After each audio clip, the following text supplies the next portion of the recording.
नमस्कार मित्रों, और हम लेकर के आए हैं आप लोगों के लिए पर्यावरण अध्ययन व भूगोल से मोस्ट 20 प्रश्नों की श्रृंखला।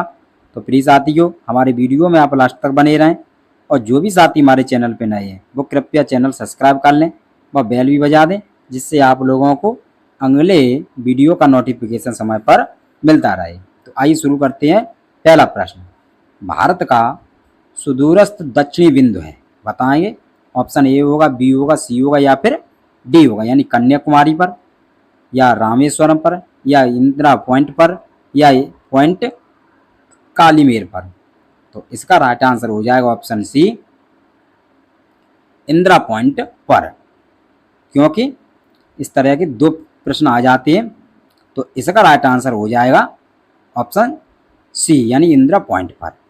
देखिए उसी तरह का ये प्रश्न है, भारतीय भूमि का सर्वाधिक उत्तरी भाग है, बताएं सर्वाधिक उत्तरी भाग है। और इस तरह के दोनों प्रश्नों में कंफ्यूज ना हो, बताएंगे कन्याकुमारी पर, रामेश्वरम पर या इंदिरा कॉल पर या पॉइंट कालीमर पर। तो इसका राइट आंसर हो जाएगा ऑप्शन सी, कन्या इंदिरा कॉल पर। इंदिरा कॉल पर इसका राइट आंसर हो जाएगा, जो कि उत्तरी भाग है। नेक्स्ट प्रश्न देखेंगे, पादप कोशिका जंतु कोशिका से किस प्रकार भिन्न होती है, बताएंगे। यानी ऑप्शन ए होगा या बी होगा, सी होगा या फिर डी होगा, यानी माइटोकॉन्ड्रिया के आधार पर या कोशिका भित्ति के आधार पर या जीव द्रव्य की उत्पत्ति के आधार पर या कोशिका केंद्रक के आधार पर। तो इसका राइट आंसर हो जाएगा कोशिका भित्ति के आधार पर ही पादप कोशिका और जंतु कोशिका में अंतर स्पष्ट हो जाता है। तो इसका राइट आंसर हो जाएगा कोशिका भित्ति के आधार पर। नेक्स्ट प्रश्न देखेंगे, निम्नलिखित में से कौन सा जंतु कीट नहीं है, बताएं कीट नहीं है। यानी खटमल, तिलचट्टा, मकड़ी या फिर मधुमक्खी। तो प्लीज साथियों, कीट के जितने भी टांगें होती हैं वो 6 होती हैं, यानी 3 जोड़ी टांगें पाई जाती हैं। लेकिन जो कीट नहीं होती हैं उनमें इनकी संख्या बढ़ जाती है। जैसे मकड़ी, तो मकड़ी में 6 टांगें न होकर के उससे ज़्यादा होती हैं, इसलिए ये कीट में शामिल नहीं है। नेक्स्ट प्रश्न देखेंगे, निम्नलिखित में से कौन एक भारत का बायोडाइवर्सिटी हॉटस्पॉट नहीं है, नहीं करके पूछा जा रहा है, बताएंगे। यानी हिमालय या विंध्याचल या फिर उत्तरी पूर्वी भाग भारत या फिर पश्चिमी घाट। तो इसका राइट आंसर हो जाएगा ऑप्शन बी, विंध्याचल ही एक ऐसा बायोडाइवर्सिटी हॉटस्पॉट नहीं है। नेक्स्ट प्रश्न देखेंगे, एटलस पर्वत किस युग की पर्वत निर्माणकारी घटना से संबंधित है, बताएंगे। प्री कैम्ब्रियन या फिर हर्सिनियन या टर्शियरी या पश्चिमी घाट। तो इसका राइट आंसर हो जाएगा ऑप्शन सी, टर्शियरी इसका राइट आंसर हो जाएगा साथियों, यानी option C is the right answer. और प्रिय अच्छे प्रश्नों की श्रृंखला है साथियों, इसलिए वीडियो में आप लास्ट तक बने रहें और हमारे चैनल को आप लाइक जरूर किया करें और अपने साथियों को शेयर भी किया करें, क्योंकि सबके हित में ही अपना हित समाहित रहता है। नेक्स्ट प्रश्न, अधिक वर्षा वाले उष्ण क्षेत्रों में भारी वर्षा होती है, अतः वहां बंद होती है, बताएं। यानी ऑप्शन ए होगा, बी होगा, सी होगा या फिर डी होगा। तो इसका राइट आंसर हो जाएगा ऑप्शन ए, सदाहरित वन। सदाहरित वन से इसका राइट आंसर हो जाएगा, यानी ऑप्शन ए, सदाहरित वन ही वहां की भारी वर्षा के कारण ऐसा होता है। नेक्स्ट प्रश्न देखेंगे, अच्छा प्रश्न है और मोस्ट इंपोर्टेंट प्रश्न है साथियों, परीक्षा में आया हुआ प्रश्न है।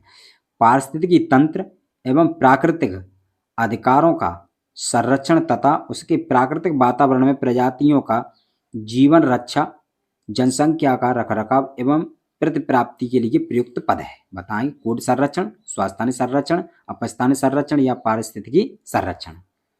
तो इसका राइट आंसर हो जाएगा ऑप्शन बी, स्वास्थ्य संरक्षण इसका राइट आंसर हो जाएगा। और ये प्रश्न काफी इंपोर्टेंट प्रश्न है, इसलिए इसको जरूर याद करें।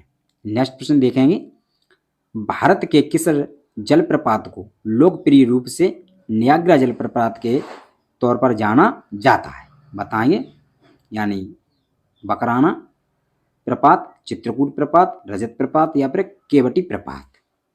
तो इसका राइट आंसर हो जाएगा ऑप्शन बी, चित्रकूट प्रपात इसका राइट आंसर हो जाएगा। Option B is the right answer. Next प्रश्न देखेंगे, पारिस्थितिकी तंत्र में उच्चतम पोषण स्तर प्राप्त है। बताएंगे उच्चतम पोषण स्तर किसको प्राप्त है, यानी शाकाहारी को, मांसाहारी को या फिर सर्वाहारी को या फिर अपघटक को।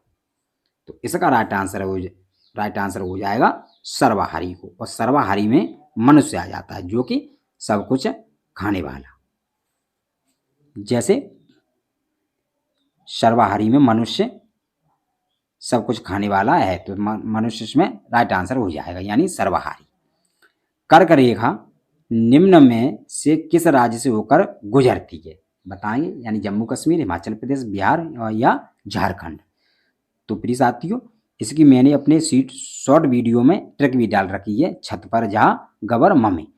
इससे याद हो जाता है जितने राज्यों से ये गुजरती है, तो उसकी ट्रिक इससे याद हो जाती है। तो इसका राइट आंसर हो जाएगा झारखंड से यह गुजरती है और शेष तीनों से नहीं गुजरती है। नेक्स्ट प्रश्न देखेंगे, निम्नलिखित में से कौन सा भारतीय राज्य कर्क रेखा के उत्तर में स्थित है। बताएंगे, जम्मू कश्मीर, मणिपुर, बिहार या फिर झारखंड। तो इसका राइट आंसर हो जाएगा ऑप्शन बी, मणिपुर इसका राइट आंसर हो जाएगा साथियों, जो कि भारतीय राज्य कर्क रेखा के उत्तर में यह स्थित है।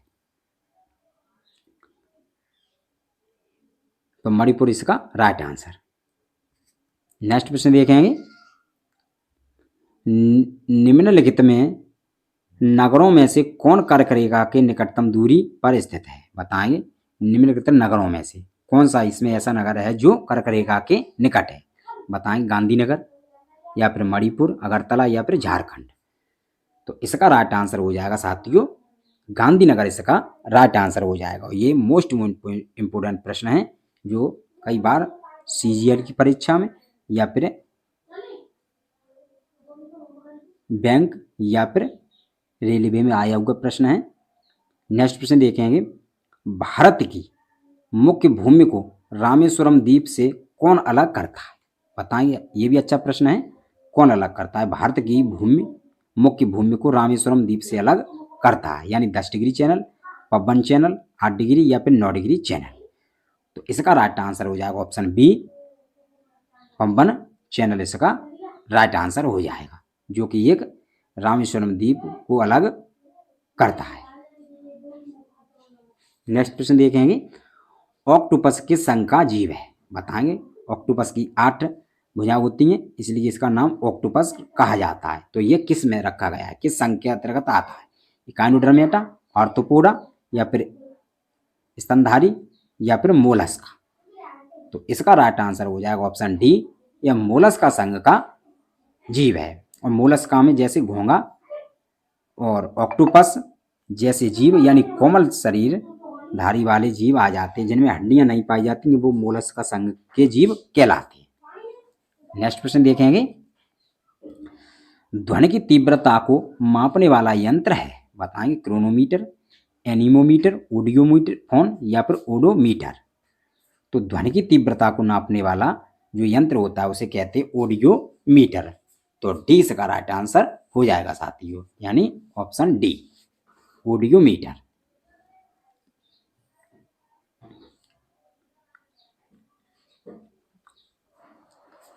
ऑडियोमीटर इसका राइट आंसर हो जाएगा। नेक्स्ट प्रश्न देखेंगे, ये भी अच्छा प्रश्न है, यदि किसी विलयन का पीएच मान 2 है यानी 2 है तो ये क्या दर्शाता है। बताएंगे, एक दुर्बल अम्ल, दुर्बल क्षार या प्रबल अम्ल या प्रबल क्षार। तो जब किसी का मान पीएच मान 2 होता है तो वह एक प्रबल अम्ल कहलाता है। जैसे HCl, हाइड्रोक्लोरिक अम्ल। हाइड्रोक्लोरिक अम्ल एक कैसा अम्ल है, एक प्रबल अम्ल है। तो इसका राइट आंसर हो जाएगा प्रबल अम्ल। नेक्स्ट प्रश्न देखेंगे, निम्नलिखित या निम्न जनपदों में से कौन सर्वाधिक वनाच्छादित है। बताएंगे, यानी लखीमपुर खीरी या फिर सोनभद्र, पीलीभीत या फिर चित्रकूट। तो इसका राइट आंसर हो जाएगा सोनभद्र। सोनभद्र इसका राइट आंसर हो जाएगा, यानी option B is the right answer. Next प्रश्न देखेंगे, भारत के पश्चिमी समुद्री तट का उत्तरी भाग को किस नाम से जाना जाता है? बहुत अच्छा प्रश्न है। मालाबार तट, कोंकण तट, कोरोमंडल तट या फिर अरब सागर तट?